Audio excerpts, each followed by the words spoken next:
So if you really want to understand how the ultra-wealthy are deploying their capital in Dubai right now, you have to look at a number that, honestly, on its face, makes absolutely no financial sense. Right, it completely defies conventional logic. Yeah, exactly. And that number is 70%. We are looking at this brand new ultra-luxury master plan today. And the developers acquired, well, they bought 165,000 square meters of some of the most expensive real estate on Earth. Which is a massive acquisition. Huge. But then they made this conscious, highly calculated decision to leave 70% of it completely empty. Yeah, just untouched space. Right. So welcome to the deep dive. Today, we are opening up a really fascinating stack of documents for you. We've got official brochures, blueprints, project master plans, all for this upcoming luxury residential project called Arancia Yards. And Arancia Yards is really a project that fundamentally breaks the established algorithm of Middle Eastern real estate. It really does. Yeah. It's the first phase of this massive overarching complex known as the Yards. And that's located in the City of Arabia district of Dubai.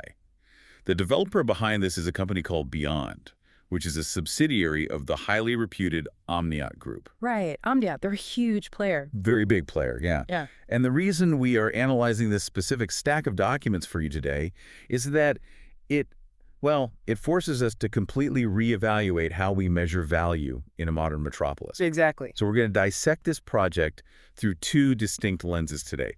First, the lens of the end user.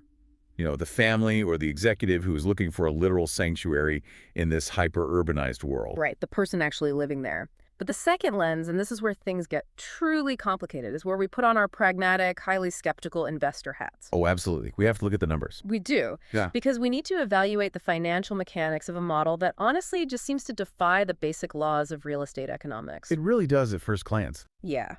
But to appreciate the magnitude of what Arancia Yards is attempting, I think we have to first establish the backdrop. We need to look at the historical status quo of Dubai. That's a great point. You can't understand the disruption without understanding the norm. Right. And for decades, the civic identity of this city has been defined by what architectural historians might call victorious urbanism. Victorious urbanism. Yeah, that is the perfect framework for this. Right. Because human settlements adapted to their environments. But Dubai chose a totally different path. It chose to dominate its environment. Just sheer force of will. Exactly. The heat, the sand, even the sheer gravitational pull of the earth, all of it has been systematically suppressed by this overwhelming display of engineering willpower. Yeah, it's wild to see. And the visual language of success in the region has always been vertical. It's always about the pursuit of altitude. The higher, the better. Always.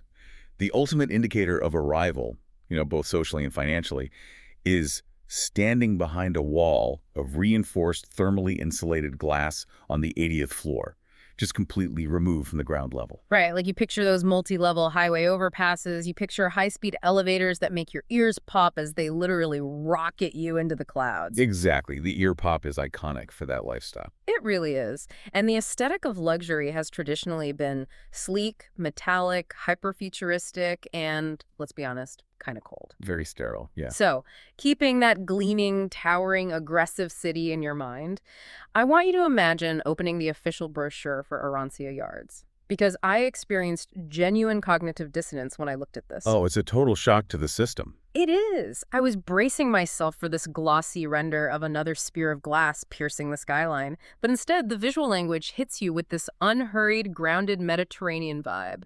The contrast is deliberately jarring. I mean, the renders are flooded with this abundant, low-level greenery. Yeah, it's everywhere. We're looking at sun-drenched, low-rise residential terraces.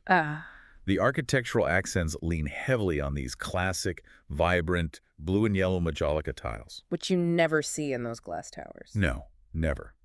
There are literal images of fresh lemons hanging from branches in the courtyards. Lemons? Yeah, lemons. The developer is making this loudly declared philosophical rejection of the higher and faster paradigm.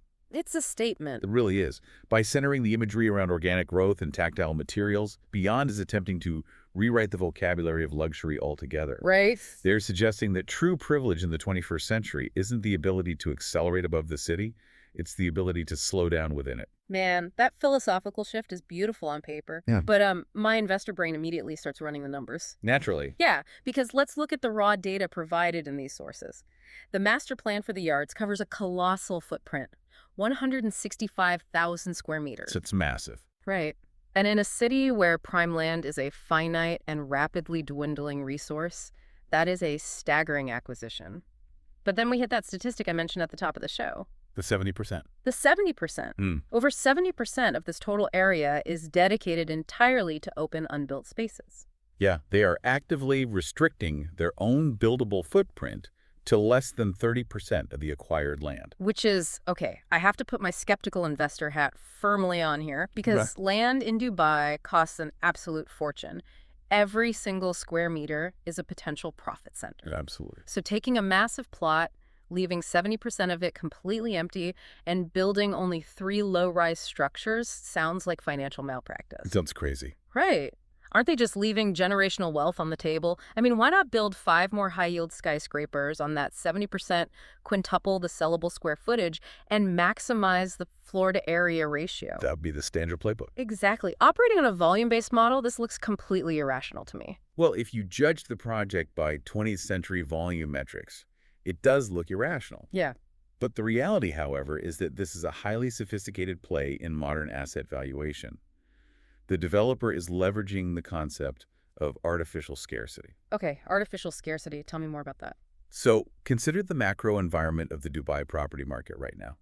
It is incredibly saturated with vertical inventory. There are skyscrapers everywhere. Everywhere. Yeah. If Beyond built 5 more skyscrapers, they would merely be adding to a mountain of existing, highly comparable products. Right. They just blend in. Exactly. They would be forced into a race to the bottom, competing on, fractional price differences or minor amenity upgrades in a sea of identical glass boxes. It'd be fighting over the exact same buyer who is already touring 50 other luxury penthouses that week. That is exactly the problem they are avoiding.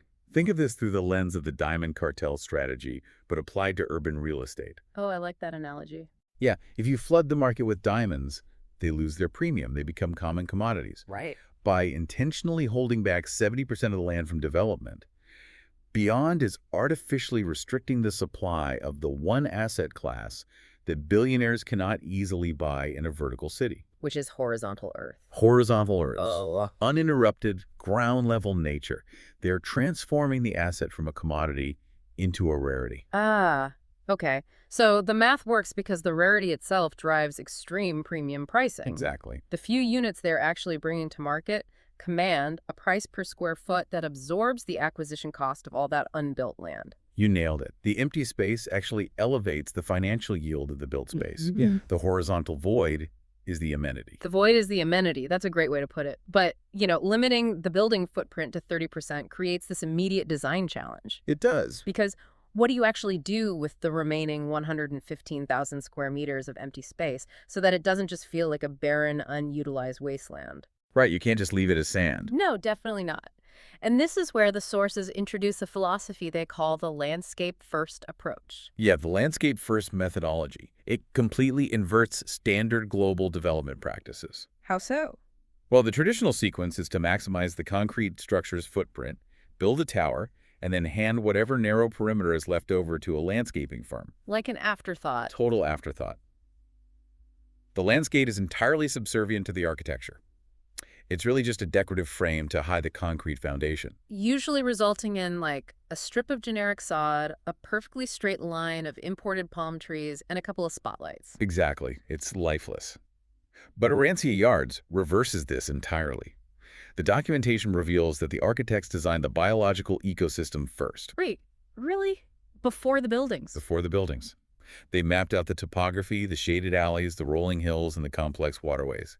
Only after this sprawling, self-sustaining park was fully conceptualized did they integrate the architecture. That is so interesting. It reads as though they designed a pristine national park, took a giant pair of tweezers, and just delicately dropped 3 low-rise structures into the greenery. Taking extreme care not to disturb the root systems. Right. The buildings are literally guests in the landscape. Yes, guests. But this brings us to the underlying mechanism. Because the developer isn't just planting trees for visual appeal here. They are heavily leaning into a scientific discipline known as neuroarchitecture. Neuroarchitecture, yes. This is a fascinating field. It is. Can you break that down for us? Sure. Neuroarchitecture is the study of how the built environment profoundly and physically impacts the human nervous system. Okay. Modern urbanism is, from a purely biological standpoint, a mildly hostile environment. I can feel that during rush hour. We all do. Concrete canyons, aggressive 90-degree angles, the sterile glare of artificial lighting, and that constant low-frequency acoustic hum of HVAC systems and traffic. It never really stops. No, it doesn't. Yeah. And these are unnatural stimuli. The human brain interprets this constant bombardment as a low-grade threat. Think about your own commute this morning, to the listener. The sharp glare of the sun reflecting off the glass tower next to you, the screech of tires, the claustrophobia of a packed elevator bathed in fluorescent light. It's exhausting. It is. Your body is physically reacting to that. Yeah, your cortisol levels, that's the primary hormone associated with stress. Right. Those levels remain chronically elevated because your brain is expending immense cognitive energy, just filtering out the noise and the glare. Just to function. Exactly. So Arancia Yards utilizes neuroarchitecture to actively reverse this physiological toll. How do they do that? Well, by prioritizing smooth organic lines over sharp angles, and by using natural tactile materials, they reduce the cognitive load on the brain. The sources specifically mention the filtration of sunlight through tree leaves. How does something that simple affect human biology? It's so cool. It comes down to fractal patterns. Fractal patterns. Yeah. A fractal is a complex geometric pattern that repeats at different scales. So like the veins on a leaf matching the structural branches of the entire tree. Oh. The human eye and brain evolved over millions of years to process these specific natural geometries with zero cognitive effort. Wow. So when you replace the harsh, direct glare of urban lighting with sunlight filtered through a fractal canopy of leaves, it acts as a trigger for the parasympathetic nervous system. And that is the rest and digest system, right? The biological opposite of the fight or flight response. Precisely. By deliberately engineering these sensory inputs, the landscape functions as a neurobiological buffer. A neurobiological buffer. Yeah. It physically forces a resident's heart rate and cortisol levels to drop. The environment is actively doing the work to calm the nervous system down. Which fundamentally changes the definition of a home. I mean, it's no longer just a secure box to store your belongings. It becomes an active, vital participant in your daily mental and physical recovery. It's an active healing space. Yeah, for you listening, just imagine coming back from a high-stakes corporate environment and entering a space that actually heals your nervous system just by walking through the courtyard. It is a really compelling proposition. Yeah. But it faces a severe logistical hurdle. The reality of location. Exactly. Because real estate obeys the unforgiving law of geography. Peace, quiet, and neurobiological buffers become entirely useless. And honestly, they actually morph into a source of stress if you have to endure an hour of grueling bumper-to-bumper traffic every morning just to reach your office. Right. The commute ruins the peace. It does. No. The traditional developer model forces a painful binary choice on the buyer. The classic suburban compromise. Yep. You can have the pulse of the city, the 5-minute commute, and the networking opportunities, but you must live in a noisy concrete box. Or you can have the birdsong, the fresh air, and the sprawling gardens, but you are banished to the deep suburbs, entirely disconnected from the economic engine of the city. you're an hour away from everything. Exactly. So let's look at the logistics provided in the master plan to see how Arancia Yards handles this compromise. Because the project is located in the City of Arabia district. Right. And the travel times listed here are aggressively central. I mean, from this quiet Mediterranean sanctuary, residents are looking at, 3 minutes to IMG Worlds of Adventure. Which is very close. 10 minutes to Global Village, a massive cultural hub. 16 minutes to Al Maktoum International Airport. That's incredible for executives. 20 minutes to downtown Dubai and the Burj Khalifa. 23 minutes to Mall of the Emirates. And 25 minutes to Dubai International Airport. Being 20 minutes away from the Burj Khalifa, which is the absolute epicenter of global business in the region, while residing in a low-rise, nature-dense environment, is highly anomalous. It's almost unheard of. It is. Often, residents in ultra-luxury skyscrapers spend nearly 20 minutes just navigating their own internal elevator banks and subterranean parking labyrinths just to reach the street. That is such a good point. Just getting out of your building takes 20 minutes. Yeah. So this combination creates what is known in investment circles as a unicorn asset. It shatters the required compromise between connectivity and serenity. And that allows us to clearly profile the target demographic here. Okay, who is buying this? We are looking at top-tier managers, global executives, tech founders, and international capital allocators. The power players. The power players. For this specific demographic, time is their most heavily guarded commodity. They require hyper-accessibility. Right. They need to be able to leave their front door and be sitting in a private aviation lounge or a first-class terminal in under 30 minutes. They need the velocity of Dubai on demand, but they absolutely refuse to live inside the engine. That's a great way to put it. Because when the high-stakes negotiations are over, they do not want to return to a buzzing ventilation system on the 40th floor. They want a fortress of quiet where they can step out onto a terrace and hear nothing but water features and wind moving through foliage. Exactly.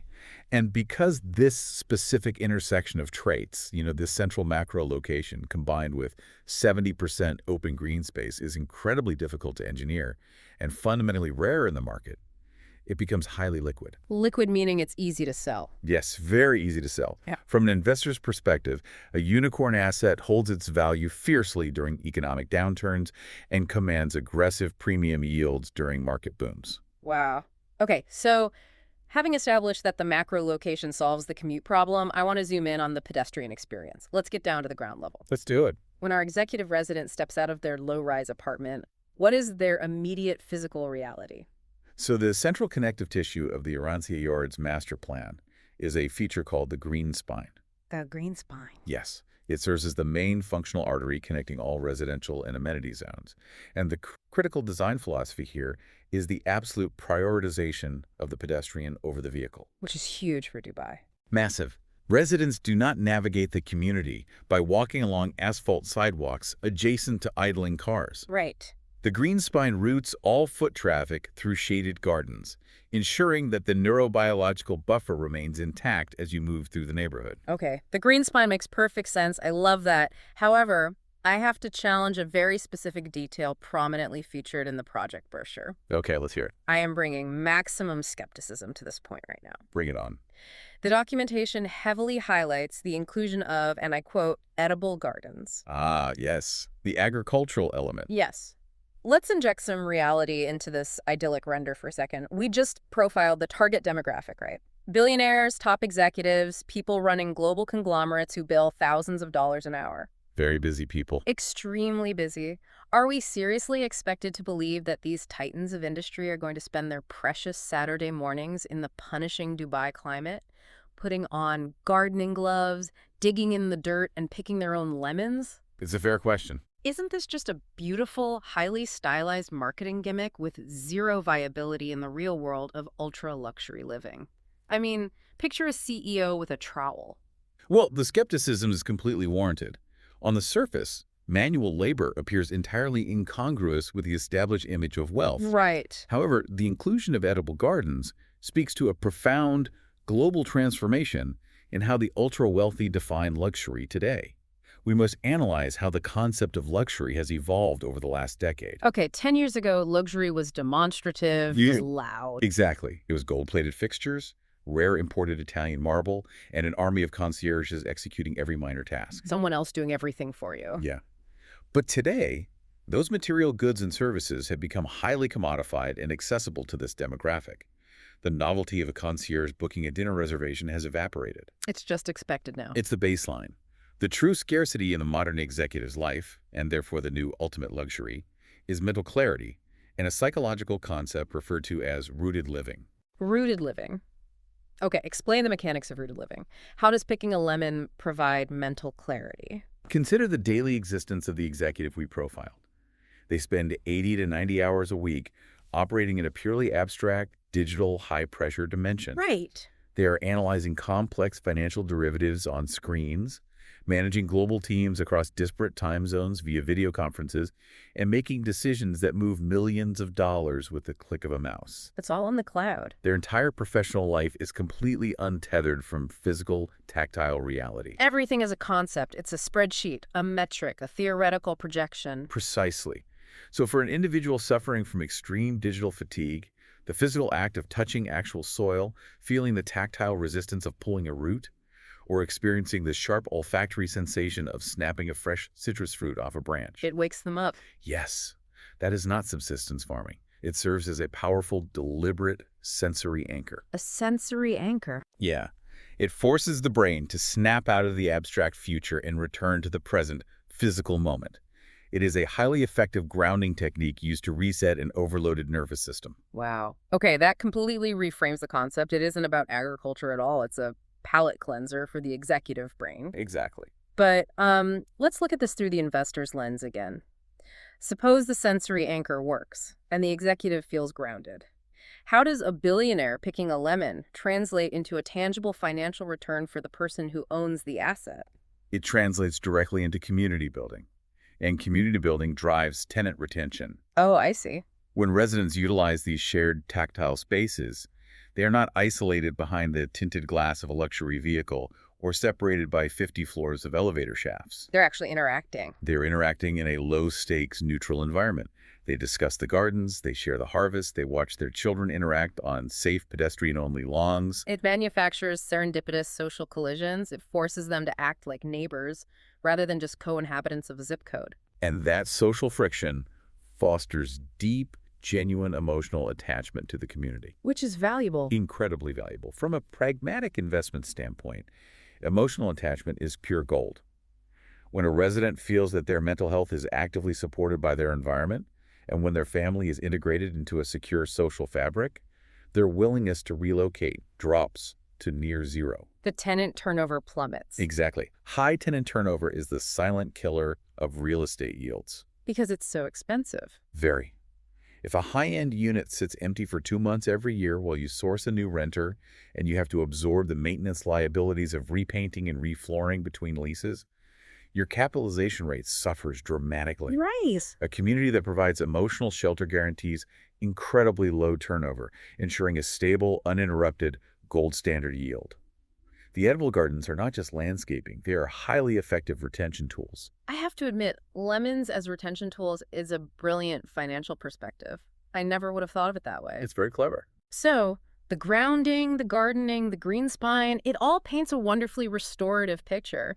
But the entire philosophy of slow living is incredibly fragile, isn't it? It can be. Because it collapses instantly if it only exists within the perimeter wall. You're referring to the reintroduction of logistical friction. Exactly. I mean, if a resident enjoys a stress-free morning picking citrus and walking the fractal canopied paths, but then has to get in their car, merge onto a congested 6-lane highway, and sit in traffic for 45 minutes just to drop their child at a premium school. Or see a specialist doctor. Or even just get a high-quality espresso, their cortisol spikes right back up. Right. The Mediterranean illusion shatters upon contact with the city's infrastructure. Yes, and the developer, Beyond, clearly identified this vulnerability.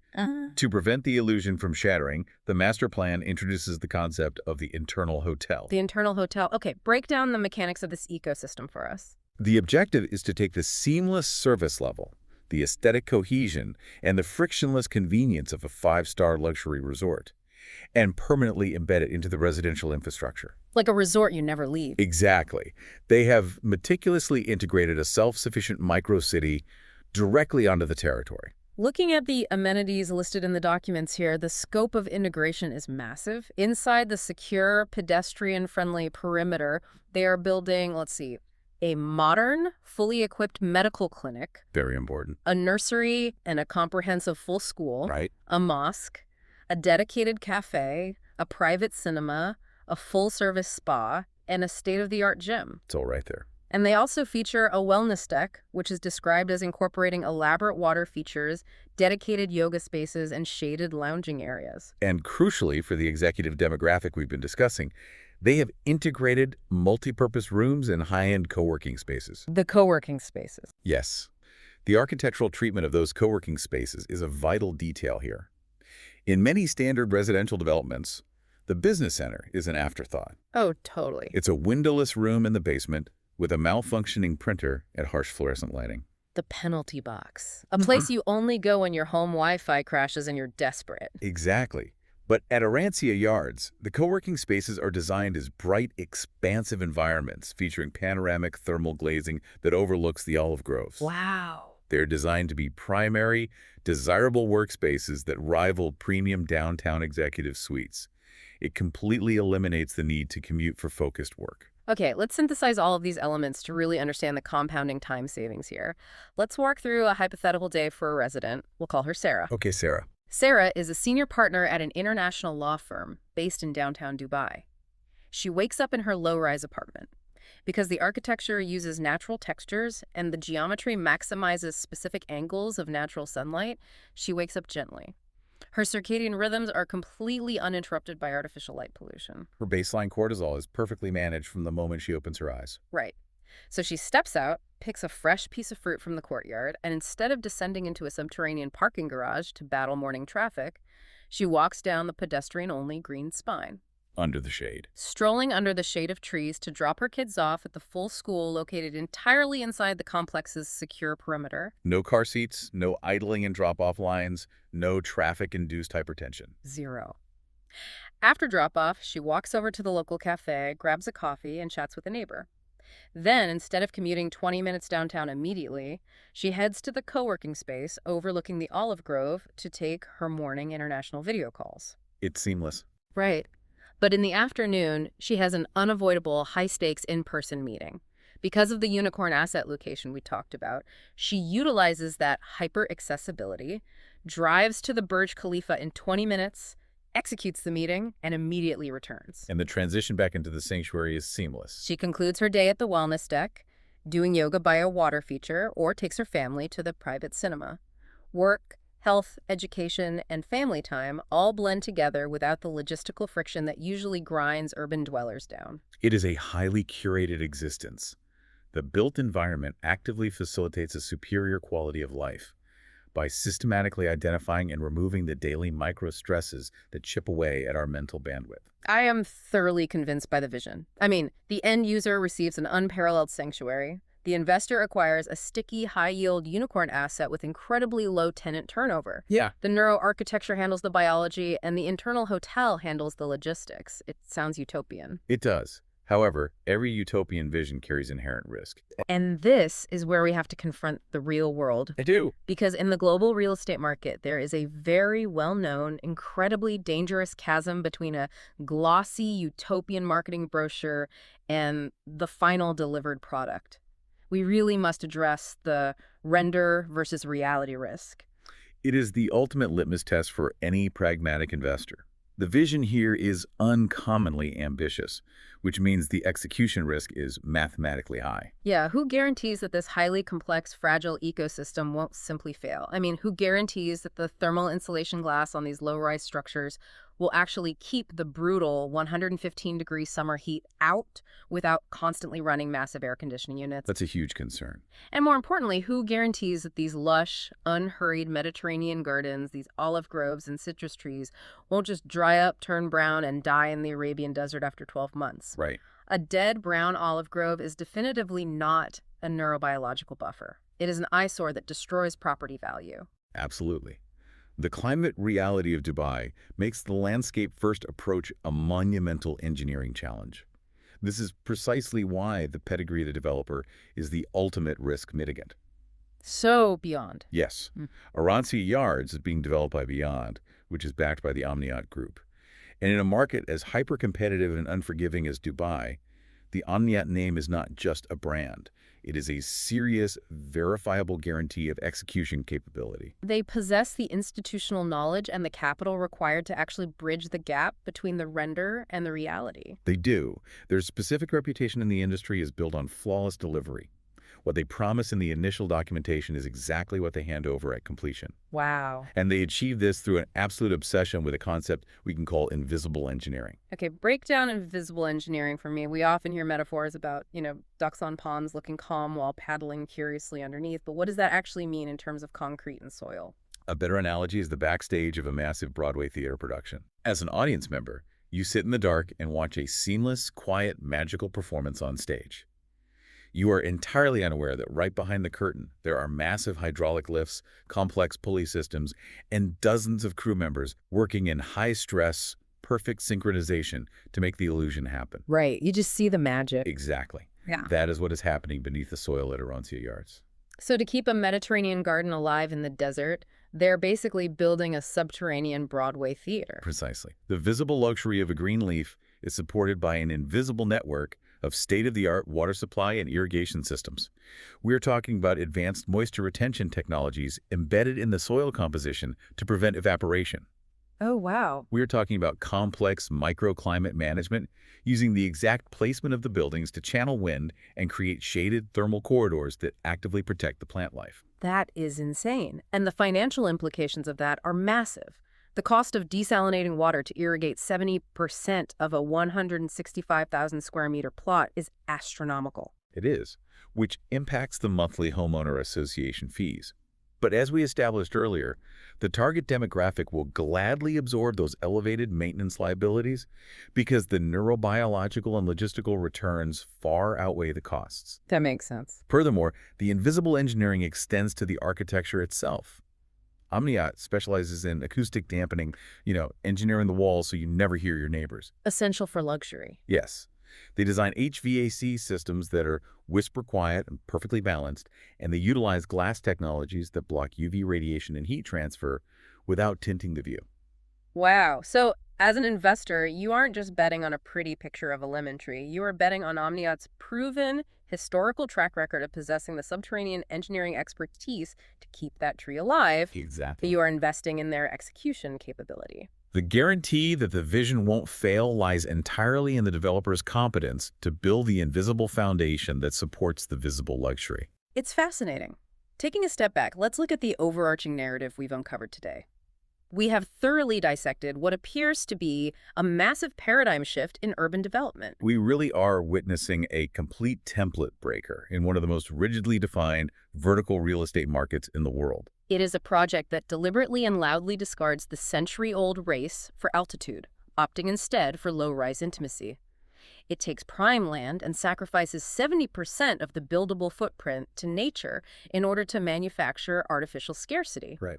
It focuses deeply, almost medically, on the biological well-being of its residents through the application of neuroarchitecture and tactile Mediterranean aesthetics. All while solving the logistical friction of urban living by integrating an internal hotel ecosystem and still maintaining a hyper-strategic 20-minute connection to the economic epicenter of a global megalopolis. It's brilliant. So to you, our listener, as we conclude this deep dive, we want to ask you to reflect on how you personally measure value in your own environment. A good question to ask. Whether you are a family desperately seeking a stress-free sanctuary to raise your children, or you are a pragmatic investor hunting for a unicorn asset that dictates the new standard of Middle Eastern luxury. What is the tangible premium you place on peace? What is the actual return on investment of a lower heart rate and a grounded mind? It really forces a total recalibration of how we measure worth, shifting the focus from the height of the ceiling to the quality of the ground. It truly does. And before we sign off, there is one final, incredibly profound implication here that I just cannot stop thinking about. What's that? Well, we began this analysis by observing that human success, particularly in the corporate world, has always been measured in altitude. Right, the ultimate flex of conquering gravity. But if Arancia Yards is successful, if the ability to step off a low-rise terrace directly onto the earth, to touch a living tree and to smell the soil becomes the new ultimate symbol of wealth, prestige, and luxury. Are we currently standing at the global sunset of the glass tower era? Oh, wow.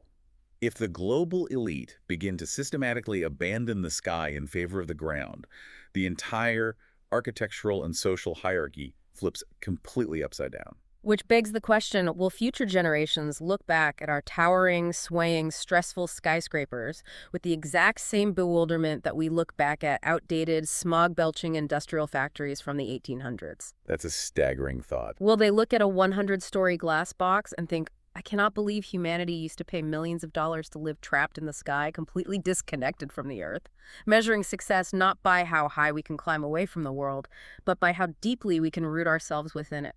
A really powerful thought to leave you pondering until next time. Thank you for joining us on this deep dive.